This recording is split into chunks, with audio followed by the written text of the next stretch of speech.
Hey there, Zelda fans.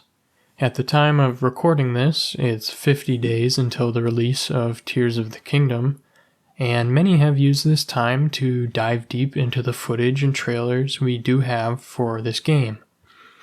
Now, there's one common misconception I've seen in several of these analyses, and that's what we're going to be talking about today in this short video, as well as two small bonus secrets that I've found in Breath of the Wild that may directly point to features in Tears of the Kingdom. Now, real quick before we get into things, please consider subscribing, leaving a comment, leaving a like, or sharing this video. I'm currently planning on making about 5 more videos relating to Breath of the Wild or Tears of the Kingdom in these 50 days leading up to the big release in May, so stay tuned.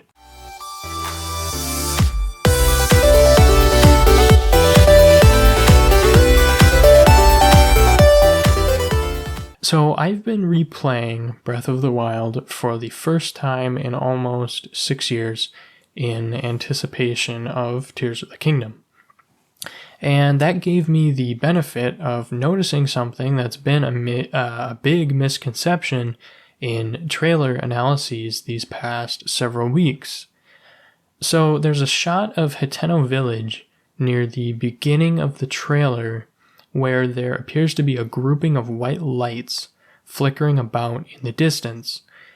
And I know many people have likened this to the Romani Ranch side quest in Majora's Mask, in which Link needs to defend the ranch from strange, ghost-like visitors that try to steal the cows. Unfortunately, I accidentally debunked this theory during my playthrough of Breath of the Wild when I was taking off from the Hateno Ancient Tech Lab and noticed these same lights already present in Breath of the Wild.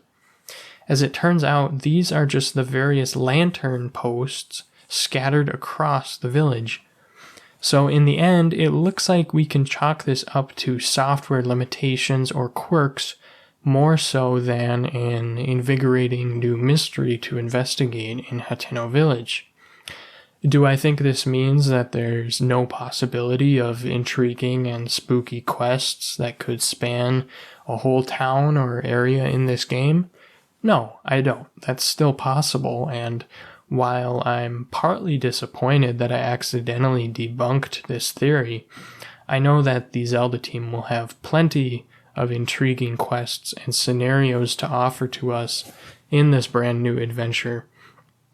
And perhaps we will stumble across a haunting mystery just like the one we thought might be plaguing Hateno Village elsewhere on the map sometime this May.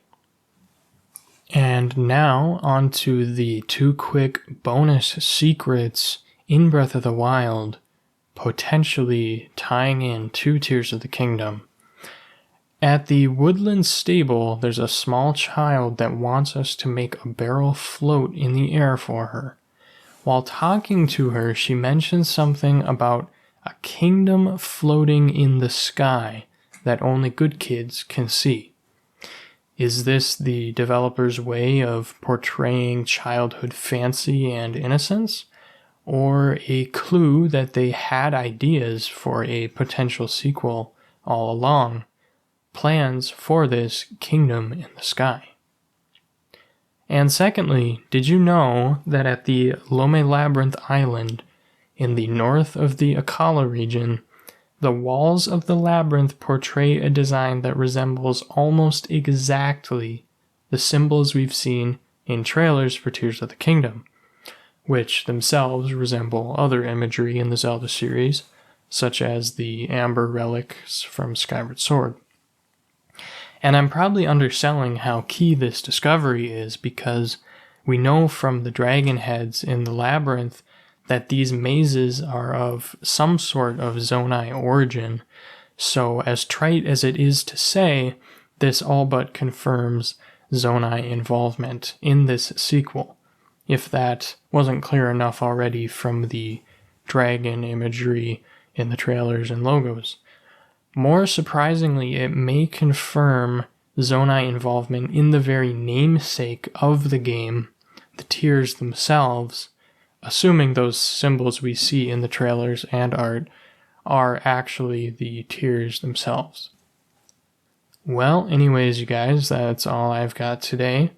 If you don't mind, I've got to get back to staring at my phone, waiting for another Best Buy or Target drop, where I am this close to finally getting my hands on a copy of the Tears of the Kingdom Collector's Edition.